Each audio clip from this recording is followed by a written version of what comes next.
Trump அவர்கள் பவருக்கு வந்ததுலேருந்து இப்போ வரைக்கும் மேற்கு நாடுகள் பண்ண சொதப்பல்கள் என்னென்ன அப்படின்றது தான் இன்னைக்கான காணொலியில் நம்ம பார்க்க போகிறோம். ஸோ மெயினாக நம்ம கவர் பண்ண போகிறது என்ன அப்படின்னு பார்த்தீங்கன்னா, நேட்டோ கண்ட்ரிஸ் பண்ண சொதப்பல் மற்றும் இப்போது ரஷ்யன் ஆயில் அண்ட் கேஸுக்கு பொருளாதார தடை போடுறதா இருக்காங்க பார்த்தீங்களா நேட்டோ. அப்படி போட்டால் என்ன மாதிரியான பிரச்சனை வரும் இந்தியாவில் இருக்கக்கூடிய ஆயில் அண்ட் கேஸ் ப்ரைஸஸுக்கு அப்படின்றதையும் தெளிவாக நம்ம பார்க்கலாம். நான் உங்கள் ஆகாஷ் தமிழ் பொக்கிஷம் வழங்கும் டிபி டிஃபென்ஸ். முதல் விஷயம், நம்ம நேட்டோ மற்றும் யுக்ரைனோட அப்ரோச்சிலேருந்து ஆரம்பிக்கலாம். ட்ரம்ப் அட்மினிஸ்ட்ரேஷனுக்கு வர்றதுக்கு முன்னாடி என்ன சொன்னார், ஒரு நாள் இருந்தால் போதும், நான் இந்த போரை நிறுத்திடுவேன் அப்படின்லாம் பயங்கரமாக டைலாக் பேசிட்டு தான் வந்தார். வந்ததுக்கப்புறமா புட்டின் அவர்களை ஏற்றியும் உக்ரைனிய அதிபர் ஜெலன்ஸ்கி அவர்களை இறக்கியும் பேசிக்கிட்டு இருந்தார். நேட்டோ கண்ட்ரிஸுக்கு அகெயின்ஸ்டான சில பாலிசிஸ்குள்ளே போனார். நேட்டோ கண்ட்ரிஸுக்கும் உக்ரைனுக்கும் ஆயுதங்கள் சப்ளை பண்ண முடியாது அப்படின்ற லெவலுக்கு அவரோட நடவடிக்கைகளை பண்ணார். ஆனால் இப்போ என்ன நடந்திருக்கு அப்படின்னு பார்த்தீங்கன்னா, அப்படியே டோட்டலாக ஒரு யூட்டனை போட்டு யுக்ரைனுக்கு அதிகப்படியான ஆயுதங்களை மேற்கு நாடுகள் வழங்கியாகணும் அப்படின்ற ஒரு உத்தரவு ஒன்று கொடுத்துருக்காரு ட்ரம்ப் அவர்கள். அதாவது ஐரோப்பிய ஒன்றியம் சில கிரிட்டிக்கலான டிஃபென்ஸ் எக்யூப்மெண்ட்ஸ் எல்லாத்தையுமே அமெரிக்கா கிட்ட இருந்தால் வாங்குறாங்க. அதில் ஒரு உதாரணம் பேட்ரியட். ஸோ அதுபடி சுவிட்சர்லாந்து 2022 வருஷம் ரேத்தியான் கிட்ட இருந்து ஆர்டர் பண்ண பேட்ரியட் மிசைல் சிஸ்டம்ஸு இப்போ வரைக்கும் அவங்களுக்கு டெலிவரி பண்ணலை. அண்ட் அமெரிக்க கவர்மெண்ட் என்ன சொல்லியிருக்காங்க அப்படின்னா, இந்த பேட்ரியட்டோட டெலிவரியை இன்டிஃபைனிட்டிவாக தேதியே அறிவிக்காமல் ஒத்தி வைக்கிறோம் அப்படின்னு சுவிட்சர்லாந்து கவர்மெண்ட்டுக்கு சொல்லியிருக்காங்க. ஏன் அப்படின்னா, இந்த பேட்ரியட் சிஸ்டம்ஸ் யுக்ரைனுக்கு போக போகுது. சுவிட்சர்லாந்து மட்டும் கிடையாது, ஃப்ரான்ஸு, பெல்ஜியம்னு சொல்லி நேட்டோ கண்ட்ரிஸில் இருக்கக்கூடிய எல்லா கண்ட்ரிஸுக்கும் போகவிருந்த அமெரிக்காவோட பேட்ரியட் வான் பாதுகாப்பு அமைப்பு அப்படின்றது இப்போது ஒட்டுமொத்தமாக யுக்ரைனுக்கு டிரான்ஸ்ஃபர் பண்ணப்பட்டிருக்கு. இதைத்தானப்பா பைடன் அட்மினிஸ்ட்ரேஷனும் செஞ்சாங்க அப்படின்னு கேட்டிங்கன்னா ஆமாம். ஸோ ட்ரம்ப் அட்மினிஸ்ட்ரேஷனில் இப்போ உள்ளே வந்து அவர் சொன்னது எதையுமே பண்ணலை. பைடன் அட்மினிஸ்ட்ரேஷன் என்ன பண்ணிக்கிட்டு இருந்துச்சோ அதை தான் இப்போ மீண்டும் இவர் பண்ணியிருக்காரு. அண்ட் அதோடு அவர் நிற்கலை. இப்போ ஈரானில் இருக்கிற நியூக்ளியர் ஃபெசிலிட்டிஸை அட்டாக் பண்ணாங்கன்றது எல்லாருக்குமே தெரியும். அதில் 3 முக்கியமான ஃபெசிலிட்டிஸ் இருக்குது. ஃபார்டவ், நட்னாஸ் அப்படின்னு சொல்லி 3 முக்கியமான ஃபெசிலிட்டிஸ். இதில் ஃபார்டோவில் இருக்கிற நியூக்ளியர் என்ரிச்மெண்ட் சைட்ஸ் இருக்குது பார்த்தீங்களா, அதாவது அண்டர் கிரவுண்டில் இந்த அணு ஆயுதத்தை என்ரிச் பண்ணுறதுக்கு அவங்க வச்சுருக்கிற மெஷினரிஸ், கம்ப்யூட்டர்ஸ், அவங்களோட ஸ்டாக் பைல்ஸ் இது எல்லாமே முற்றிலும் அளிக்கப்பட்டுருச்சு அப்படின்னு அமெரிக்கன்ஸ் காங்கிரஸுக்கு ஒரு ரிப்போர்ட் ஒன்று கொடுத்துருக்காங்க. ஆனால் ஃபார்டோவுக்கு அடுத்து இருக்கிற நட்னாஸ் மாதிரியான நியூக்ளியர் ஃபெசிலிட்டிஸ், நட்னாஸ், ஈஸ்ஃபகான் மாதிரியான இடங்கள்லாம் முற்றிலுமாக அதோட அண்டர் கிரவுண்ட் ஃபெசிலிட்டிஸ் அளிக்கப்படவில்லை. அதற்கு மாறாக சிறிய லெவலில் தான் டேமேஜஸ் நடந்திருக்கு. ஸோ ஃபார்டோ நியூக்ளியர் ஃபெசிலிட்டியில் ஈரான் மறுபடியும் என்ரிச்மெண்ட் ப்ராசஸை ஆரம்பிக்கணும் அப்படின்னா குறைஞ்சது 2 வருஷம் ஆகும் அப்படின்னு சொல்கிறாங்க. ஆனால் அதை தவிர்த்து ஈஸ்ஃபகான் மாதிரியான இடங்களில், ஈஸ்ஃபகான், நட்னாஸ் மாதிரியான இடங்களில் ஈரானால் வெறும் 2 to 3 மாதத்துலேயே அதோட பழைய ப்ரொடக்ஷன் கெப்பாசிட்டிக்கு போயிட முடியும் அப்படின்னு அமெரிக்க இராணுவ அதிகாரிகள் காங்கிரஸுக்கு இப்போ ஒரு ஸ்டேட்மெண்ட்டை கொடுத்துருக்காங்க. அதோடு சேர்த்து இன்னொரு முக்கியமான விஷயத்தை என்ன சொல்கிறாங்க அப்படின்னா, ஆரம்பத்தில் ஈரானோட அணு ஆயுத ஃபெசிலிட்டிஸுக்கு எதிராக தாக்குதல் நடத்தணும்னு முடிவு பண்ணப்ப அமெரிக்கன்ஸ் ட்ரம்ப் அட்மினிஸ்ட்ரேஷனுக்கு ஒரு தெளிவான ஆப்ஷன் ஒன்று கொடுத்தாங்க, சஸ்டைன்ட் ஏர் ரைடு. அதாவது 2-3 வாரங்கள் தொடர்ந்து ஈரானோட நியூக்ளியர் ஃபெசிலிட்டிஸ் மேலே பாம்பிங்ஸை போடணும். நம்ம அப்படி போட்டால் மட்டும்தான் ஈரானோட ஒட்டுமொத்த ஸ்டாக் பைல்ஸையும் அழித்து ஈரானை பல வருடங்கள் பின்னாடி தள்ள முடியும் நியூக்ளியர் என்ரிச்மெண்ட்டை பொறுத்த வரைக்கும் அப்படின்னு தெளிவாக சொல்லியிருந்தாங்க. ஏன்னா இதற்கான காரணம் என்னன்னு பார்த்தீங்கன்னா, நம்ம முன்னாடியே பார்த்துருப்போம், நட்னாஸ், ஃபார்டோ மாதிரியான ஃபெசிலிட்டிஸில் இருக்கிற ஆல்ரெடி என்ரிச்டு யுரேனியமை ஈரானியர்கள் ட்ரக்ஸ் மூலமாக வேறு ஃபெசிலிட்டிஸுக்கு எடுத்துகிட்டு போகிறத நம்ம பார்த்தோம். ஸோ அமெரிக்கன்ஸோட கருத்து என்ன அப்படின்னா, நம்ம பாம்பிங் கேம்பெயினை ஆரம்பிக்கிறோம் அப்படின்றப்ப கண்டிப்பாக ஈரானியர்கள் அவங்களோட ஃபெசிலிட்டிஸுக்கு மத்தியில் இந்த யுரேனியமை டிரான்ஸ்போர்ட் பண்ணிக்கிட்டே இருப்பாங்க. நம்மளும் இவங்க டிரான்ஸ்போர்ட் பண்ணுற இடத்துலலாம் பாம்பு போட்டுக்கிட்டே தொடர்ந்து இருந்தோம்னா மட்டும்தான் ஈரானோட ஒட்டுமொத்த என்ரிச்மெண்ட் ஃபெசிலிட்டிஸையும் பல வருடங்கள் பின்னோக்கி கொண்டு போக முடியும் அப்படின்றத தெளிவுபட சொல்லியிருந்தாங்க. அண்ட் அதற்கு அமெரிக்க ஏர்ஃபோர்ஸ் கொடுத்த தேதி என்ன, அவர் டியூரேஷன் என்ன அப்படின்னு பார்த்தீங்கன்னா, கிட்டத்தட்ட 3 வாரங்கள்.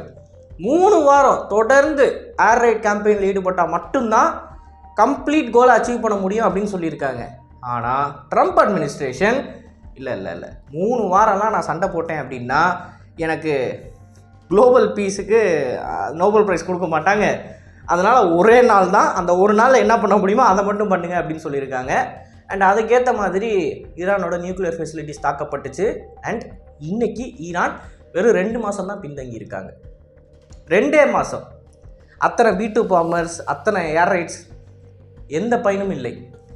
ஸோ ட்ரம்ப் அட்மினிஸ்ட்ரேஷன் வாய் மட்டும்தான் நிறைய பேசுகிறாங்களே தவிர ஆக்சுவலாக ஆக்ஷன்ஸ்லாம் அவங்க பெருசாக எதையுமே பண்ணலை. பைடன் அட்மினிஸ்ட்ரேஷனுக்கும் இதுக்கும் வேர்ல்ட் பீஸில் ஒன்றுமே பண்ணலை.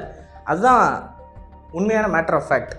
ஏன்னா ஒரு பக்கம் இஸ்ரேல் சிரியன் கவர்மெண்ட் மேலே பாம்பு போட்டுக்கிட்டு இருக்காங்க, அதையுமே இவங்களால் நிறுத்த முடியல. மிடில் ஈஸ்ட்டில் நாங்கள் பீஸை கொண்டு வந்துடுவோம் அப்படின்னு சொல்லி பயங்கரமாக பேசிக்கிட்டு இருந்தார். ஹமாஸுக்கும் இஸ்ரேலுக்கு நடுவில் பேச்சுவார்த்தைலாம் நடத்தி நான் போகிறேன் நிப்பாட்டிடுவேன்னு சொன்ன மனுஷன் இப்போ இஸ்ரேல் சிரியாவில் பாம்பு போட்டுக்கிட்டு இருக்கப்ப பேசாமல் இருக்காப்புல. இது ஒரு பக்கம் இருக்க ரஷ்யன் ஆயில் ப்ரொடக்ஷனுக்கு வருவோம். இப்போ நேட்டோவில் இருக்கிறவங்க மற்றும் ட்ரம்ப் அட்மினிஸ்ட்ரேஷன் என்ன சொல்லியிருக்காங்க, ரஷ்யாவுக்கு 50 நாள் கெடு, 50 நாளைக்குள்ளே பீஸ் டாக்ஸ்குள்ளே வந்தாங்கன்றாங்க. அப்படி வரலைன்னா ரஷ்யாவுக்கு அகெயின்ஸ்டாக வெப்பன்ஸ்ன்றது யுக்ரைனுக்கு இன்னும் அதிகமாக சப்ளை பண்ணப்படும் மற்றும் ரஷ்யாவோட மெயின் ரெவன்யூ சோர்ஸான ஆயில் ப்ரொடக்ஷன் மேலே சாங்ஷன்ஸ் போடுவாங்க அப்படின்னு சொல்லியிருக்காங்க. இப்போ இது தொடர்பாக இந்தியாவோட ஆயில் அண்ட் கேஸ் மினிஸ்டர் கிட்ட கேள்விகள் கேட்டப்போ அவர் ஒரு விஷயத்தை தெளிவாக சொல்லியிருக்காரு. First of all Russian oil production அப்படின்றது இன்னைக்கு தேதிக்கு உலகத்தோட ஒட்டுமொத்த ஆயில் ப்ரொடக்ஷனில் 10% இருக்குது. அந்த 10% ஆயில் ப்ரொடக்ஷனை நம்ம ஒரே நாள் சாங்ஷன்ஸை போட்டு மார்க்கெட் விட்டு தூக்கிட்டோம் அப்படின்னா ஒரு பேரலோட காஸ்ட்டு 67.9 இன்னைக்கு இருக்கிறது $130 $160 வரைக்கும் போகும் அப்படின்னு எதிர்பார்க்கப்படுது. அப்படி ஒரு வேளை போச்சுன்னா இந்தியாவில் இருக்கிற எல்லாருக்குமே அந்த ஹீட்டு தெரியும். ஏன்னா பெட்ரோலில் சாதாரண சாமானிய மக்கள் அளவுக்கு ஏறப்போகுது. ஆனால் இதில் ஒரு சின்ன லூப்போல் ஒன்று இருக்குது. அது என்னன்னு பார்த்தீங்கன்னா இது நேட்டோ நாடுகளுக்கும் தெரியும். நேட்டோ நாடுகளும் அதிகப்படியான ரஷ்யன் ஆயில் அண்ட் கேஸை வாங்கிக்கிட்டு இருக்காங்க. இன்ஃபேக்ட் துருக்கியுமே அதிகப்படியாக ரொம்ப அதிகமாக 27% ரஷ்யன் ஆயிலை வந்து வாங்குறதா சொல்லிக்கிட்டு இருக்காங்க. ரஷ்யன் ஆயில் ப்ராடக்ட்ஸை வாங்குறதா சொல்லிக்கிட்டு இருக்காங்க. ஸோ விலை ஏறிச்சு அப்படின்னா ஆல்ரெடி பொருளாதாரத்தில் சிக்கலில் இருக்கக்கூடிய நேட்டோ கண்ட்ரிஸுக்கும் தான் அது பெரிய பேர்டனாக இருக்க போகுது. அதனால் நம்மளோட மினிஸ்டர் கருத்து என்னன்னு பார்த்தீங்கன்னா ஒட்டுமொத்தமாக சாங்ஷன்ஸை போட மாட்டாங்க, அதற்கு பதிலாக ஆயில் ப்ரைஸை கேப் பண்ணுறதுக்கு தான் வாய்ப்பு இருக்குன்னு சொல்கிறாங்க. ஏற்கனவே ஆயிலோட பெர் பேரல் காஸ்ட்ன்றது 67 மார்க்கெட் ப்ரைஸாக இருக்கிறது. ஆனால் ரஷ்யன் ஆயில் கேஸுக்கு வந்து உங்களுக்கு $60 தான் கேப்டு ப்ரைஸு. அந்த கேப்டு ப்ரைஸில் தான் நம்ம யார் வேணாலும் வாங்க முடியும். இது வாங்குகிற கண்ட்ரிக்கு ஒரு ப்ளஸ் பாயிண்ட்டு. வாங்குகிற கண்ட்ரியை தாண்டி கொடுக்குற கண்ட்ரியான ரஷ்யாவுக்கு தான் இது மைனஸ். ஏன் அப்படின்னா அவங்க ப்ராஃபிட் மார்ஜினை விட கீழே வந்து அந்த ஆயில் அண்ட் கேஸை விற்கிறாங்க. அப்படி விற்கிறாங்கன்னா அவங்களுக்கு ப்ராஃபிட்ன்றது கம்மியாக இருக்கும். ப்ராஃபிட் கம்மியாக இருக்கிறப்ப அவங்களோட வார் எஃபர்ட் வந்து பாதிக்கப்படும். இந்த கான்செப்டில் தான் அவங்க ஆயில் பேரலுக்கு வந்து கேப் பண்ணது.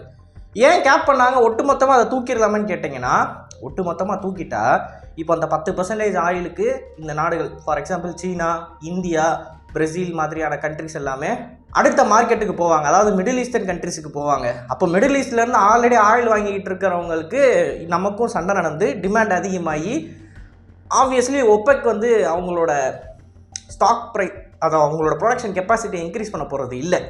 ஸோ டிமாண்ட் அதிகமாகி ஆயிலோட ப்ரைஸ் ஷூட் அப் ஆகும். ஸோ அதனால தான் தெளிவாக இவங்க என்ன பண்ணாங்க, எனக்கு வந்து ஆயிலோட ப்ரைஸு மிடில் ஈஸ்ட்டில் ஷூட் அப் ஆகக்கூடாது, ஒப்பெக் கண்ட்ரிஸ் வந்து டிமாண்ட்னால ப்ரைஸை இன்க்ரீஸ் பண்ணக்கூடாது, அட் த சேம் டைம் ரஷ்யன்ஸையும் ஹர்ட் பண்ணணும் அப்படின்னா அந்த பெர் பேரல் காஸ்ட்டை வந்து கேப் பண்ணுறது தான் ஒரே வழி. அதை தான் இவங்க இதுக்கு முன்னாடி பண்ணியிருந்தாங்க. இது நமக்கு ஒரு நல்ல விஷயந்தான். ஆனால் இப்போ என்ன பிரச்சனை வருதுன்னு பார்த்தீங்கன்னா நேட்டோவோட சீஃபு ஒட்டுமொத்தமாக நாங்கள் சாங்ஷன் போட போகிறோம் அப்படின்றாரு. இப்போது சாங்ஷன் எப்படி வேலை செய்யும்னு கேட்டிங்கன்னா இந்தியா மாதிரியான கண்ட்ரிஸ் கிட்ட வந்து என்ன சொல்லுவாங்க, இங்கே பாருப்பா ரஷ்யாவோட ஆயிலுக்கு நான் பொருளாதார தடை போட்டிருக்கேன், நீ யார்கிட்ட வாங்கணும் யார்கிட்ட வாங்கக்கூடாதுன்றதை நான் சொல்ல முடியாது. பட் நீ ஒருவேளை ரஷ்யா கிட்ட இருந்து ஆயில் அண்ட் கேஸை வாங்கினேன்னா நாங்கள் உன் கூட பிஸ்னஸ் பண்ணுறோம் பார்த்தீங்களா, அது எல்லாத்தையுமே நிறுத்திக்குவோம். அந்த பிஸ்னஸ் வந்து கார்ஸில் ஆரம்பித்து முக்கியமான சில கிரிட்டிக்கல் காம்பனன்ட்ஸை இந்தியாவுக்கு சப்ளை பண்ணுற வரைக்கும் நிறைய இடங்களில் இருக்குது.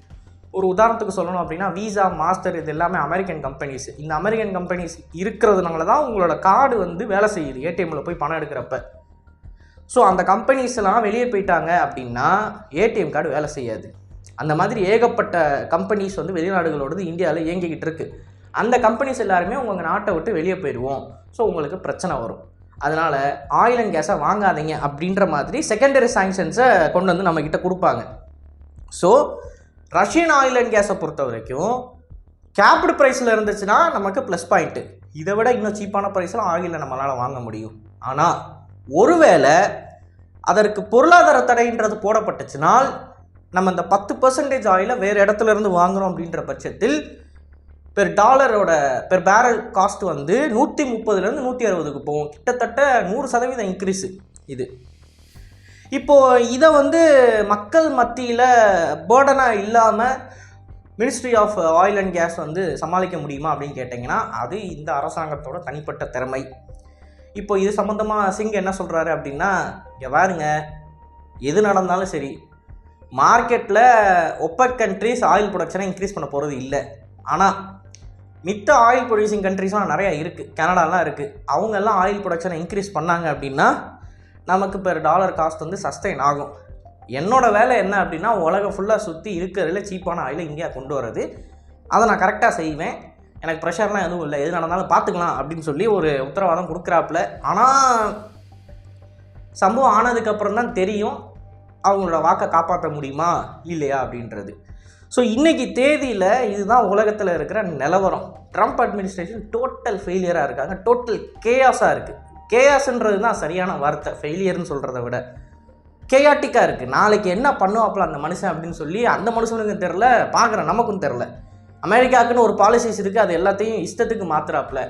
ஸோ இப்படிப்பட்ட அன்ஸ்டேபிளான இடத்துல நம்ம கொஞ்சம் உஷாராக இருந்துக்கிறது ரொம்ப ரொம்ப நல்லது. அண்ட் இது பற்றின உங்களோட கருத்துக்களை மறக்காமல் கமெண்ட்ஸில் பதிவிடுங்க. அண்ட் இது போல் நிறைய தகவலை தெரிந்து கொள்ள டிபிடிஎஸ் பேஜை ஃபாலோ பண்ணிக்கோங்க. நல்லதை இப்போ இருந்து நல்ல சமுதாயத்தோட இருக்கும். நன்றி, வணக்கம்.